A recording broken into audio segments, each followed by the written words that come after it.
তুমি কি HSC student কিন্তু একটা লেখচিত্রের ঢাল কি নির্দেশ করে আর একটা লেখচিত্রের ক্ষেত্রফল নির্দেশ করে এটা জানো না? তাহলে এই ভিডিওটা দেখো। এখানে আমরা একটা লেখচিত্র নিলাম যার ওয়াই অক্ষ বরাবর দেওয়া আছে বেগ এবং এক্স অক্ষ বরাবর বলা আছে সময়।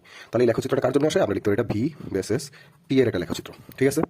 তো এখন আমরা যদি এখানে ঢাল নেই, ঢাল মানে কি হবে? আমরা বলতে পারি এই যদি কোণ হয় থিটা, তাহলে ঢাল কি হবে? আমরা ঢাল লিখতে পারি m is equal to tan theta. সুতরাং ঢালকে আমরা কি লিখতে পারি? অবশ্যই হলো যে এখানে যদি হলো যে আমরা দেখি যে লম্ব এখানে কত হবে, এটা কোণের বিপরীত বাহুটা কি লম্ব আর এটা কি ভূমি, এই লম্বটাকে আমরা বলতে পারি কত? ডিভি। আর ভূমি বরাবর আমাদের যে সময় ডিফারেন্সটাকে আমরা বলতে পারি কত? ডিটি। তাহলে দেখো ব্যাগকে সময় দিয়ে ভাগ করতেছি অথবা ব্যাগকে সময় দিয়ে একবার ডিফারেন্সিয়েশন করতেছি, তাহলে এটা কি নির্দেশ করে? এটা মূলত ত্বরণ নির্দেশ করে। তাহলে এই যে ব্যাগ বনাম সময়ের লেখচিত্র, এটা কি নির্দেশ করতেছে? ত্বরণ।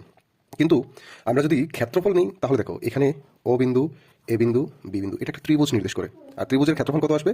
আমরা বলতে পারি ত্রিভুজের ক্ষেত্রফল, ঠিক আছে, ইজ ইকুয়াল টু আমরা লিখতে পারি হাফ ইন্টু ভূমি। এই ভূমিটাকে আমরা কি বলতে পারি? এই যে এটা ভূমিটা কত আমাদের? হাফ ইন্টু সময় ইন্টু উচ্চতা, উচ্চতাটাকে আমরা কি বলতে পারি? এই যে বেগ। তাহলে হাফ ইন্টু কত? ভিটি। এটা হলো যে আমাদের ক্ষেত্রফল নির্দেশ করে। এই যে ক্ষেত্রফলটা এখানে আমরা দেখতেছি আদি বেগের মান কত, যেখানে আদি বেগের মান 0। তো এই যে হাফ অথবা ভি ডিভাইডেড বাই 2 ইন্টু টি, এটা মূলত কার সূত্র? দেখো আমরা যদি খেয়াল করি, আমরা সূত্র জানি কি? U plus V divided by 2 into T. এখানে ইউ এর মানটা 0 বসাই দাও, তাহলে দেখো কি চলে আসে? ভি ডিভাইডেড বাই 2 ইন্টু টি, যেটা মূলত আমাদের কি নির্দেশ করে? সরণ নির্দেশ করে, ঠিক আছে? তাহলে এখানে আমরা কি দেখতেছি যে আমাদের এই যে ব্যাগ বনাম সময় লেখচিত্র, তার যে ঢাল, এই ঢাল কি নির্দেশ করতেছে? ঢাল নির্দেশ করতে হলো যে দেখো ব্যাগকে সময় দিয়ে ভাগ করলে যেটা আসতেছে ত্বরণ, এটা। আর ক্ষেত্রফল কি নির্দেশ করতেছে? তাদের গুণফল, যেটা সরণ। ঠিক সিমিলার ভাবে আমরা যদি অন্য যে কোনো একটা লেখচিত্র নিই, সাপোজ আমরা এখানে লেখচিত্র নিলাম পি এবং ভি এর, মানে চাপ বনাম আয়তনের। এবার এই লেখচিত্রের মধ্যে আমরা কি নিলাম? যে আমরা লেখচিত্রের ক্ষেত্রফল নিলাম, তাহলে অবশ্যই ওই ক্ষেত্রফলটা কি নির্দেশ করবে? তাদের গুণফল।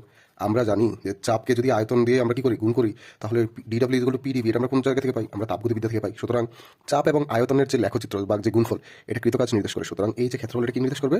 কৃতকাজ। এই জায়গা থেকে আমরা কি বলতে পারি? যে কোনো লেখচিত্রের যদি এটা কি হয়?